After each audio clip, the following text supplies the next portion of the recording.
你可能没想到，全世界都在低估台湾。过去大家谈起台湾，只会联想到晶圆厂、半导体、台积电，觉得他们不过是美国供应链里的一环。但就在几周前，一场突如其来的边境冲突，却让台湾的武器一夜之间登上世界军事舞台。美国专家惊讶，俄罗斯顾问哑口无言，甚至连东南亚国家都彻底改观。原来那个被认为只会代工的岛屿，在关键时刻竟然用一款名叫万箭弹的秘密武器，48小时内改写了战局。这里是意识觉醒，记得按赞、订阅并打开小铃铛，这样您就不会错过我们的新视频。故事的起点是在2025年7月底，泰国与柬埔寨的边境摩擦骤然升级，冲突爆发地点靠近著名的普瑞维希尔寺。这里本是文化遗迹，却硬生生被战火吞没。连续3天，柬军动用苏制 BM-21多管火箭炮，像不要命似的狂轰滥炸，天空中划过一道道火光，泰国边境的村庄瞬间火海连天。统计员哆嗦着通报数字：47名泰国士兵战死，至少23名无辜平民遇难，连一所小学都被波及。这不是冲突，这是屠杀！泰国指挥官怒吼，狠狠一拍桌子。更可恨的是，柬军把火箭炮阵地设在村落边缘，把平民当挡箭牌。泰国空军的 F-16飞到空中，却不敢轻易开火。不是他们没有勇气，而是没有办法炸过去。死的可能比敌军更多的是平民，不炸就只能眼睁睁看着伤亡继续增加。会议室里，军方高层急得团团转。有人提议用精确制导武器，可问题在于，他们手里的精确弹药只剩下区区几枚，根本不够支撑一场全面反击。有人提到请求美国支援，但外交官摊开双手，美国答应了要提供 AGM 系列精确弹药，可得先过国会，再排运输和培训，算下来最少3个月才能到货。3个月，到那时候，泰国边境恐怕早就被打穿。沉默蔓延全场，空气压得让人透不过气。就在这时，一位头发花白的老顾问开口了：“诸位，我有个疯狂的想法，或许可以试一试台湾的武器。”话音一出，满屋子人全愣住。台湾？开玩笑吧，他们能造什么？不是一直靠美国撑腰吗？老顾问打开笔电，放出一张照片，那是一款代号万箭的远距精准打击武器，由台湾中科院研发。他指着屏幕缓缓说道：“射程超过150公里 ，GPS 与惯性复合导航，命中误差15米以内。更关键的是，它是子母弹结构，一发就能撒出上百颗小炸药，覆盖面大，还能避免滥杀无辜。”空军司令瞪大了眼睛，这参数几乎媲美美军标准。问题来了，台湾愿意给吗？这不光是钱的事，更是政治风险。但没时间了，泰国必须孤注一掷。很快，一个秘密小组悄然飞往台湾，展开一场关乎生死的谈判。会议在台湾一间保密室里进行，泰方开门见山：我们需要最快的支援，每拖1天就有更多士兵和平民死去。台湾工程师却笑了笑，语气坚定：我们能在48小时内完成系统整合，让你们的 F-16挂上万箭弹。泰国代表不敢置信，美国说至少要3个月啊。工程师回忆一句：因为我们没有繁文缛节，只有解决问题的决心。于是全球从未见过的一幕发生了，台湾科研人员彻夜不眠，15名顶尖工程师分组攻坚。有人研究泰国 F-16的老旧航电系统，有人设计接口转换器，有人编写新的操作程序。荧幕上的代码飞快滚动，咖啡一杯接一杯，时间在燃烧，每1分钟都像在战场上掉落的子弹。与此同时，泰国前线的情况愈发危险。侦察机回报，柬军正在大规模调动，弹药车正往前线涌去。指挥官抹掉额头的冷汗，他们在准备全面攻势。有人低声问：台湾的武器能赶上吗？凌晨3点，终于传来好消息，模拟测试通过，但离真正部署还有一步之遥。工程师当机立断：别等了，直接把设备带去泰国，我们现场安装。6小时后，一架 C 到130运输机载着万箭弹和技术团队降落在曼谷，距离柬军全面进攻时间只剩下不到20小时。曼谷空军基地气氛凝重的像是末日前夜。台湾团队刚刚卸下沉重的万箭弹，每枚重达925公斤，光看体积就让泰国飞行员惊叹不已。有人忍不住低声说：比想象中还大，真能挂上我们的 F-16吗？台湾工程师拍拍机翼，笃定回答：没问题，3枚同时挂载都行，计算过了，飞行性能不会受到影响。地勤人员立刻行动，夜色下的跑道灯光映照着紧张的面孔，焊接火花四处飞溅，接口转换器被一点点嵌进老旧的航电系统。时钟滴答走动，距离敌军可能的全面进攻时间只剩10几个小时。最棘手的环节是飞行员的培训。台湾教官在简报室里一遍又一遍强调，万箭弹不是传统炸弹，它不是丢下去就完事儿。你们必须掌握投放的高度、速度、角度，太高，子母弹会飘散；太低，来不及完全展开。你们只有一次机会。几位泰国飞行员埋头记录，手心全是汗，因为他们明白这不是模拟演习，而是实打实的生死抉择。错误操作可能意味着平民伤亡，也可能意味着自己葬身火海。谁来第一个执行？空气沉默了几秒。28岁的薇拉中尉率先站起身，语气坚定：“让我来，我的战友们在前线撑不住了，我们没有时间再犹豫。”他的眼神里没有丝毫畏惧，反倒燃着一股倔强的光。其他飞行员也接连响应，我也报名。他们知道这不仅是责任，更是荣耀。空军司令迟疑片刻，终于一拍桌子：“好，立刻准备起飞。”凌晨5点，天空还未泛白，跑道上的4架 F-16整装待命，发动机轰鸣声震动大地，每一声都像是在观众心头敲下战鼓。塔台内，台湾与泰国的工程师紧盯数据，心跳几乎和仪表的指针一起跳动，系统正常，可以起飞。随着指挥官一声令下，战机呼啸升空，消失在东方微亮的天际。与此同时，前线指挥所里，所有人屏息以待。卫星影像实时传回大屏幕，显示出简军火箭炮的阵地。他们把 BM-21火箭车藏在一片村庄旁边，甚至有几辆直接停在学校操场。情报官声音颤抖，目标已确认，但周围全是民宅。薇拉在耳机里沉声回应：“我看到了，我的孩子和他们一样大。”指尖却死死按在操作杆上。台湾教官的声音透过频道传来：“相信数据，相信武器，也相信你自己。”短短几句话，却像一针强心剂。准备释放。薇拉深吸一口气，指针划过，参数锁定，第一枚万箭弹脱离机翼，划破清晨的天空。片刻后，目标上空骤然绽放出耀眼火光，随即上百颗子母弹如暴雨般倾泻而下。轰！大地被彻底撕裂，火箭炮阵地瞬间化为火海，弹药库接连爆炸，火光冲天。然而奇迹般的，旁边的学校安然无恙，连窗户玻璃都没碎。命中目标，民宅完好。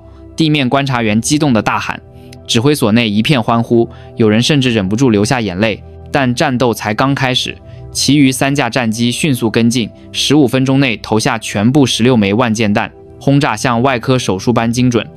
5个火箭炮阵地，3个大型弹药库，2个指挥所，全部被摧毁。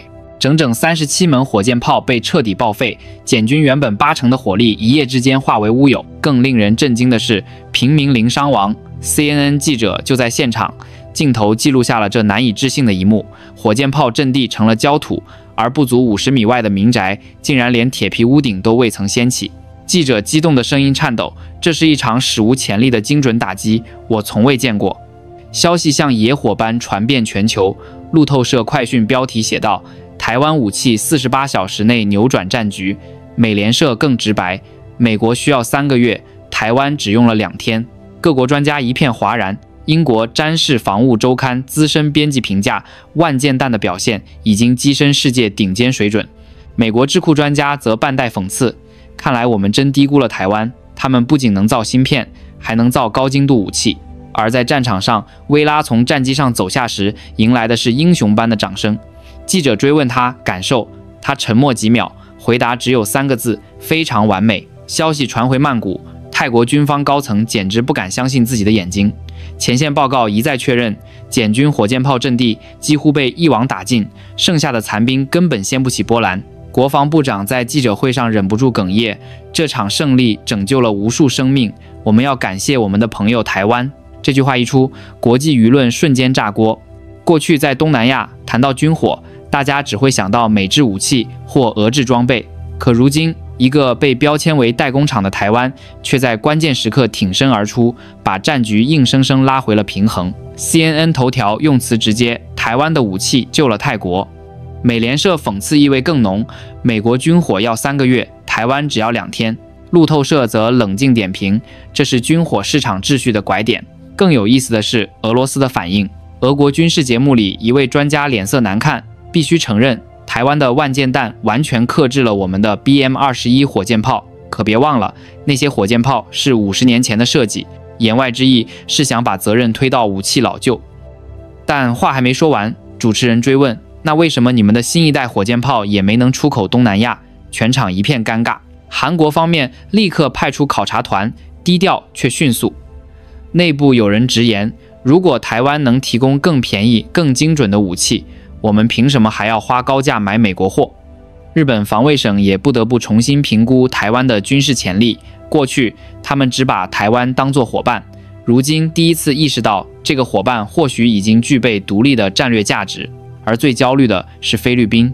菲律宾防长直接放话，台湾拥有这种准战略级别的武器，简直等同核威慑，国际社会必须对其加以限制。可尴尬的是，他的警告没有掀起太大水花，反而让周边国家更快行动。越南率先表态，我们想立即采购一批万箭弹，越快越好。印尼、马来西亚、新加坡紧随其后。短短数天，台湾中科院的电话几乎被打爆。项目经理苦笑着说，我们的生产线至少要扩充3倍，否则根本接不完订单。此时的美国气氛微妙，军火商股价暴跌。华盛顿智库会议里不断有人敲桌子，台湾这一步把我们的市场份额撕走了。但也有人冷静分析，与其怨恨，不如合作。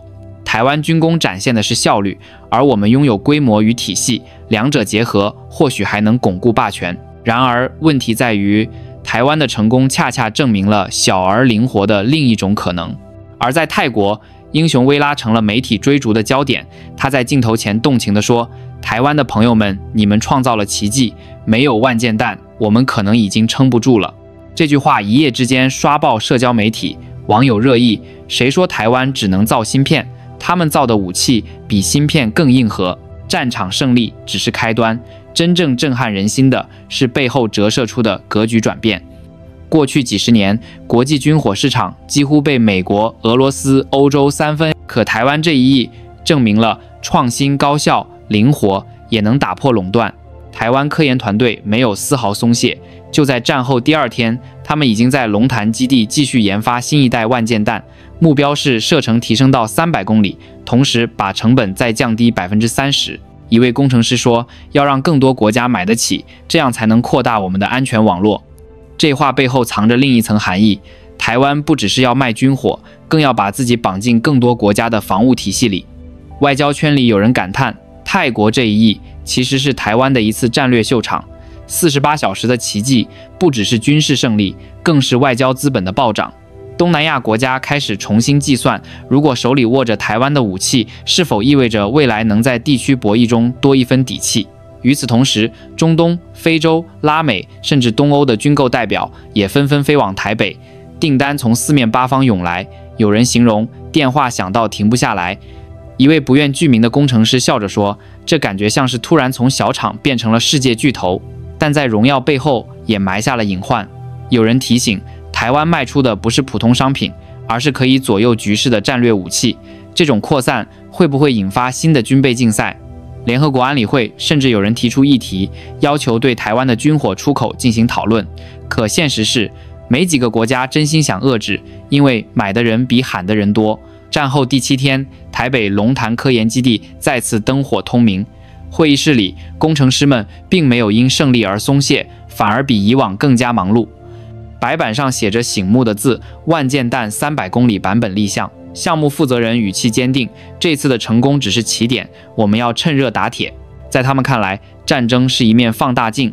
泰国边境的48小时奇迹已让世界看清，台湾不仅能做芯片，还能做武器，而且快、很准。现在要做的就是把这一份震撼转化为实实在在的军火版图。军火市场的变化几乎是立竿见影。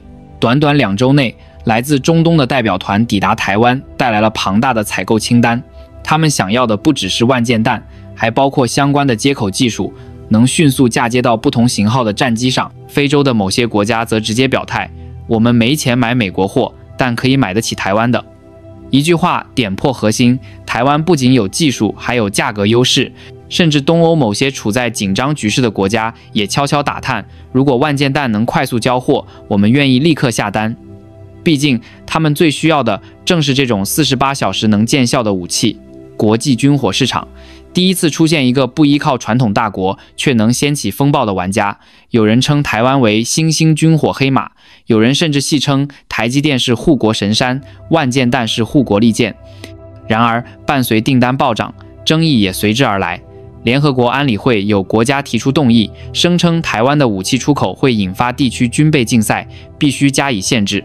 菲律宾更是急得跳脚，这是不亚于核武的威慑，迟早会影响到我们的海域安全。但另一边，东南亚多个国家却直接用行动回击。越南宣布已和台湾签署初步采购意向书，马来西亚表示将派遣飞行员到台北培训，印尼则公开表态，我们欢迎更多样化的军火来源。这种鲜明的对比，直接让菲律宾的警告显得孤立无援。美国的态度更为微妙，军火商游说国会施压，要求重新管控台湾军工出口，但军方内部却有不同声音。一位美军将领直言，至少在这场冲突里，台湾武器救了盟友，而不是添乱，与其制裁，不如合作。一句话点破尴尬现实，遏制台湾不见得符合美国利益。与此同时，台湾岛内的反应也五味杂陈，有人欢呼，终于不是只有芯片能让世界看见我们，有人却担忧，我们是不是正被推向一个更危险的角色。学者提醒，军火出口固然能带来收益和外交筹码，但过度扩张可能引火烧身。可在现实世界，没人有时间慢慢思考哲学，电话一个接一个，订单一份接一份，生产线加班加点，工人们甚至调侃，以前是为了全世界的 iPhone 熬夜，现在是为了全世界的导弹。泰国方面更是毫不掩饰他们的兴奋。国防部长在记者会上意味深长地说，当你发现更高效、更实用、更值得信赖的伙伴时，为什么还要执着于过去的昂贵奢侈品？这句话让美国军火商脸色铁青，却让全场记者会心一笑。而那位28岁的飞行员薇拉已经成为泰国的年轻英雄。他接受采访时说，和平不是靠祈求来的，而是要用实力守护的，感谢台湾给了我们守护和平的力量。这句话被无数媒体引用，甚至被写进评论区，成为一代人对这场冲突的记忆。在未来的几年里，这场48小时奇迹会被不断回顾。有人把它称为东南亚的转折点，有人说这是小国智慧战胜大国拖延的经典案例。无论怎么评价，有一点是所有人都承认的，台湾在国际舞台上的角色已经彻底不同了。它不再只是那个帮别人做零件的小岛，而是能用自己的技术改写战争、影响格局的存在。一个被长期低估的玩家，忽然用行动告诉世界，实力从来不会被忽视，只是时机未到。故事的最后，我们该记住的，也许不是数据，不是爆炸的画面，而是那个年轻飞行员的声音。